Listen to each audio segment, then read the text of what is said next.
Person Sampath 99 TV Sridhar Warangal.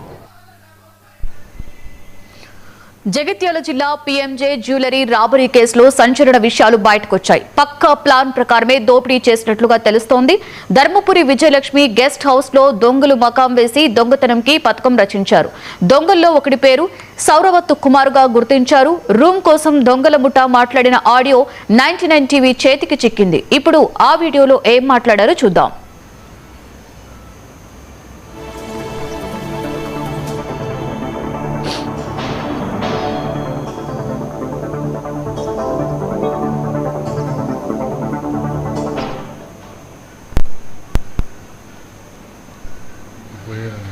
Hello hello. हाँ जी, room available है क्या? हाँ है। आपका 2 रूम चाहिए? कितना? हाँ 2 रूम एसी वाला मिल जाएगा। एसी क्या प्राइस है? एसी 1200। हेलो 1200 एसी का 1200। हाँ। Non AC? नॉन एसी एक ही है 600 रुपया। 600 रुपया। हाँ ठीक ठीक है आके इधर आओ इधर आओ पता। Hello hello. हाँ जी, रूम अवेलेबल है क्या? हाँ है। आपका 2 रूम चाहिए? कितना? हाँ 2 रूम एसी वाला मिल जाएगा। एसी क्या प्राइस है? एसी 1200। हेलो 1200 एसी का 1200। हाँ। Non AC? नॉन एसी एक ही है 600 रुपया। 600 रुपया। हाँ ठीक ठीक है आके इधर आओ इधर आओ पता। Hello hello. हाँ जी, रूम अवेलेबल है क्या? 1వ తారీఖు నాడు 3:25 నిమిషాలకు వచ్చారు. వచ్చి డోర్ కొట్టి రూమ్లు ఉన్నాయనంటే అంటే హిందీలో మాట్లాడారు వాళ్ళు కూడా. నేను హిందీలో మాట్లాడినా. రూమ్లు అన్నంటే ఉన్నాయన్న, ఏసీ రూమ్ ఉందంటే ఉన్నాయన్న. తీసుకపోయినా చూపించిన వాళ్ళు తీసుకున్నారు. 5 వచ్చారు వాళ్ళు. అయితే 4 అందులో ఉన్నారు. ఒక ఆయన మాట్లాడింది నాతో. మాట్లాడిన తర్వాత ఎంత అంటే 1200 చెప్పిన పైసలు ఇచ్చారు. పైసలు ఇచ్చిన తర్వాత అన్నం దొరుకుద్దా, ఎక్కడ హోటల్ ఉందనంటే అన్నం దొరుకుద్దా అని చెప్పిన తర్వాత అన్నానికి మీరే ఫోన్ చేయండి తీసుకొస్తే మేము 4 ఉన్నాం, 4 పార్సల్ పంపివ్వని అన్న వాళ్ళే నేను ఉడిపి హోటల్ అనేది ఫోన్ చేసి 4 పార్సల్ తెప్పించుకున్న తర్వాత ఆయన నేను ఇద్దరం కలిసి మళ్ళీ రూమ్లో పోయినాం.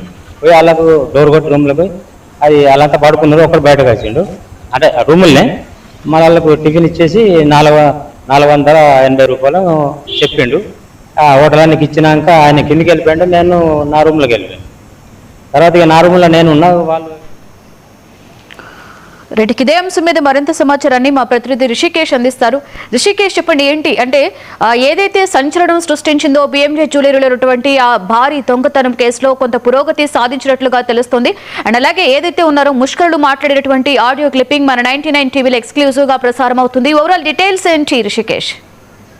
ఎస్ లక్ష్మి, ఈ యొక్క అంటే పీఎంజే జ్యువెలరీ తెలంగాణ రాష్ట్ర వ్యాప్తంగా సంచలనం సృష్టించింది. దీంట్లో దాదాపు 42 బృందాలు పోలీసులు విస్తృతంగా గాలింపులు చర్యలు చేపడతా ఉన్నారు. చాలా వరకు కూడా ఈ కేసులో పురోగతి సాధించినప్పటికీ కూడా దొంగలకు సంబంధించిన ఆచూకీ కనుగొనడంలో ఇంకా వైఫల్యం అనేటువంటిది పోలీసుల నుంచి కనబడతా ఉంది. అయితే ఈ నేపథ్యంలో కొన్ని ఆసక్తికరమైనటువంటి చాలా సంచలనమైనటువంటి విషయాలు 99 టీవీకి చిక్కాయి. దీంట్లో ప్రధానంగా వీరంతా కూడా రెక్కి నిర్వహించారు. ఈ యొక్క జ్యువెలరీ షాప్ మీద దోపిడీకి పాల్పడే కంటే ముందు వీరంతా కూడా జగిత్యాల జిల్లా ధర్మపురి ప్రాంతంలో 3 రోజులుగా మకాం వేసినట్టుగా మనకు తెలుస్తా ఉంది. ఈ నేపథ్యంలోనే ఈ ముఠాకు చెందినటువంటి సౌరవర్ కుమార్ అనే వ్యక్తి నేరుగా ఈ యొక్క ఎవరైతే లాడ్జ్ యజమాని ఉన్నారో ఆయనతో నేరుగా ఫోన్లో సంభాషించారు. ఆడియో మన 99 టీవీ చేతిలో ఉంది. అయితే తనకు 2 రూములు కావాలంటూ కూడా ఆయన ఆడియోలో అడిగాడు. ఆ తర్వాత అంటే ఆ రూమ్లకు సంబంధించి ధర కూడా అడిగే ప్రయత్నం చేశాడు. ఈ నేపథ్యంలో ఈ రోజు వస్తామనేటువంటిది కూడా యజమానికి చెప్పాడు. అంటే వీరి భాష సంభాషణ మొత్తం కూడా హిందీలో కొనసాగింది. అయితే 1వ తేదీ నాడు వీరంతా కూడా ధర్మపురిలోని ఈ యొక్క విజయలక్ష్మికి సంబంధించినటువంటి ఏదైతే అంటే యాత్రికులకు ఇచ్చేటువంటి ఒక రూములు వసతి గృహానికి సంబంధించినటువంటి అంశం. ఇందులో వీరంతా మకం వేశారు. ఇందులో కేవలం 5గురు ఉంటామని చెప్పారు, కానీ తెల్లవారి 6గురు వచ్చారు అనేటువంటిది యజమాని చెప్తున్నటువంటి పరిస్థితి. అయితే తాను డబ్బులు మాత్రమే తీసుకున్నట్టుగా చెప్తున్నాడు.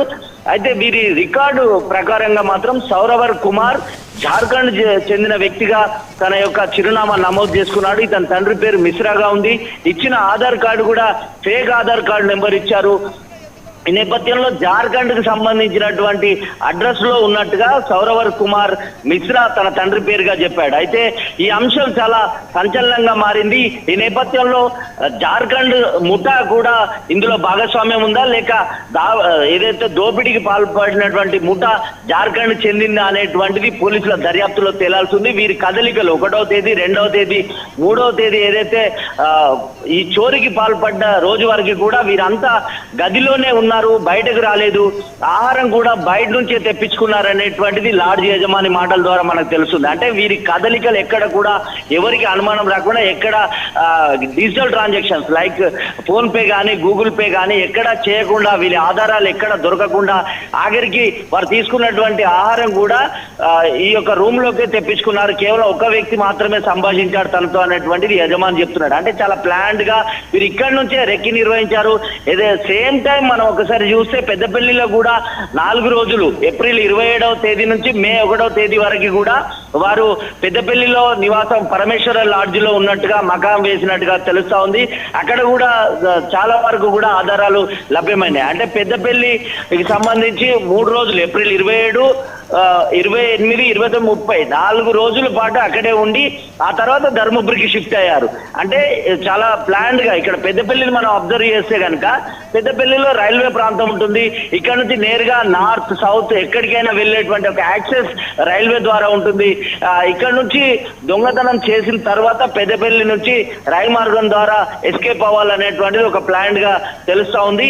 మరోవైపు ధర్మపురి నుంచి గోదావరి తీరం నుంచి కూడా అటు మహారాష్ట్ర, ఛత్తీస్గఢ్ వైపు వెళ్ళేటువంటి ఒక ప్లాన్ దొంగలు వేశారా అనేటువంటిది తెలుసు. చాలా ప్రొఫెషనల్ ముఠాగా తెలుస్తోంది లక్ష్మి. అంటే జార్ఖండ్ కు సంబంధించినటువంటి కావచ్చు, బీహార్ లో బన్సర్ కు సంబంధించినటువంటి ఒక ధీరజ్ మిశ్రా అనేటువంటి ఒక కరుడు గట్టిన ముఠా ఉంటుంది. వీరంతా కూడా గతంలో మనం చూస్తే వీళ్ళ ట్రాక్ రికార్డ్ సెప్టెంబర్ 2025 వరకు కూడా వీరు కేవలం జ్యువెలరీ షాపులను టార్గెట్ చేస్తున్నటువంటి ముఠాగా వీళ్ళ రికార్డు ఉంది.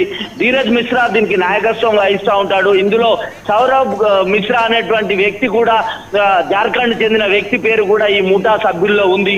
మనకు అందుతున్న సమాచారం ప్రకారంగా ఖచ్చితంగా ఈ అంటే బన్సర్ బీహార్ చెందినటువంటి బన్సర్ సంబంధించినటువంటి దాంట్లో Punjab. Right, thank you Rishikesh.